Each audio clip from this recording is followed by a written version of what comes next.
السلام علیکم ورحمۃ اللہ وعلیکم وبرکاتہ۔ السلام ورحمۃ اللہ شیخ وبرکاتہ۔ میرا ایک سوال ہے، میری بچی بیوہ ہو گئی جن کے 4 چھوٹے چھوٹے بچے ہیں۔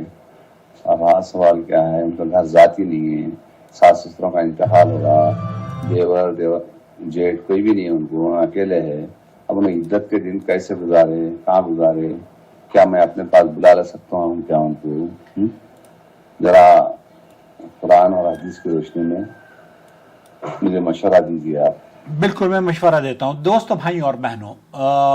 طلاق اور بہت سارے ایسے پیچیدہ مسائل ہیں جنہیں حل کرنے کے لیے سنجیدگی سے گفتگو کی ضرورت ہوتی ہے، اور اسی لیے ہم آپ کا گھر برباد ہونے سے، ذہنی پریشانیوں سے نجات دلانے میں یہ چینل ایک اہم رول ادا کرتا ہے۔ جس طریقے سے چینل آپ کو وقت دیتا ہے، آپ کی بھی ذمہ داری ہوتی ہے کہ اس چینل کو سپورٹ کریں۔ اسی لیے ایک کاؤنسلنگ سیشن آپ بک کر لیجئے تاکہ ہم آپ کو وقت دے سکیں اور آپ کو آپ کے طلاق کے مسئلے کا سنجیدگی سے سن کر حل دے سکیں، کیونکہ انڈیا پاکستان کے مفتیان کرام کے پاس جب آپ جاتے ہیں تو وہ تفصیل سے سنتے نہیں ہیں، اور آپ کی ہر طلاق جو زبان سے نکل جاتی ہے اس کو وہ کہہ دیتے ہیں کہ یہ طلاق ہو گئی ہے، جبکہ ان طلاقوں کو شمار وہ اس لائق بھی نہیں ہوتی کہ انہیں شمار کیا جائے۔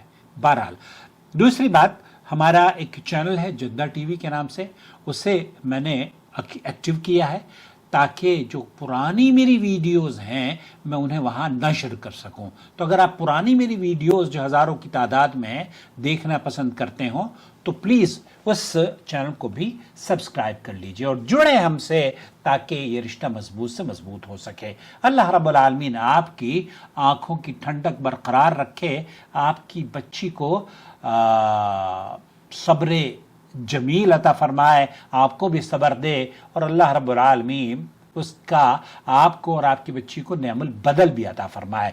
یہاں یہ بات ہو رہی ہے کہ وفات کے بعد جب شوہر کا گھرانہ ایسا ہو، بعض گھرانے ایسے ہوتے ہیں کہ وہ ممکن ہی نہیں ہے کہ آپ باحیا عورت اس گھر میں رہ کر عدت گزار سکے۔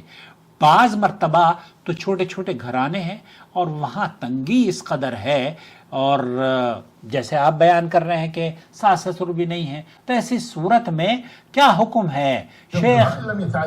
یہاں اصل یہ ہے کہ اللہ رب العالمین نے مرد کی وفات کے بعد، شوہر کی وفات کے بعد 4 مہینے 10 دن کی جو عدت ہے وہ اس کے گھر پر گزارنے کا حکم دیا ہے۔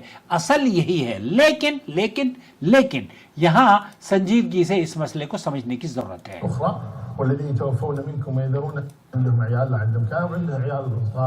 آپ کے گھر میں بچے ہیں، آپ کے گھر میں ذمہ داریاں ہیں، آپ کے گھر میں پریشانیاں ہیں، آپ کا گھر اس لائق میں نہیں ہے کہ وہاں 4 مہینے 10 دن آپ سوگ سے گزار سکیں۔ آپ کو روزانہ کی مشقت درکار ہے، آپ کو بچوں کے چھوڑنے کے لیے یا علاج و معالجے کے لیے باہر بھی جانا پڑتا ہے۔ ایسی صورت میں عدت میں کیا یہ بیٹی اپنے والد کے گھر جا کر عدت گزار سکتی ہے؟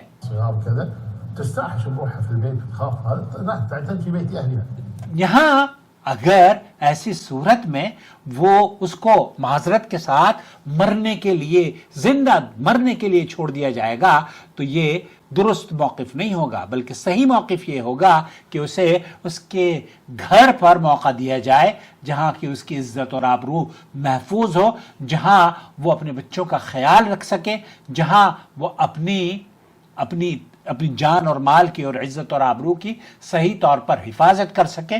اس کے لیے وہ اپنے والد کے گھر پہ، اپنے بھائی کے گھر پہ جہاں وہ مناسب سمجھتی ہو وہاں رہ سکتی ہے۔ تو آپ اپنی بیٹی کو لا سکتے ہیں، کوئی حرج نہیں ہے۔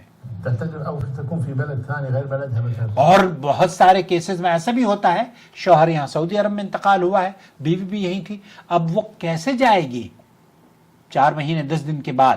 نہیں، 4 مہینے 10 دن ضروری نہیں ہے کہ 4 مہینے 10 دن انتظار کریں، بلکہ آپ اگر آپ کو موقع ملتا ہے تو آپ 4 مہینے 10 دن میں بھی سفر کر سکتی ہیں۔ تو ایسا نہیں ہے، یہ ضروری نہیں ہے کہ آپ 4 مہینے 10 دن میں نہ اپنے باپ کے گھر جا سکتی ہوں، نہ آپ اپنے بھائی کے گھر جا سکتی ہوں۔ اور گہوا ہے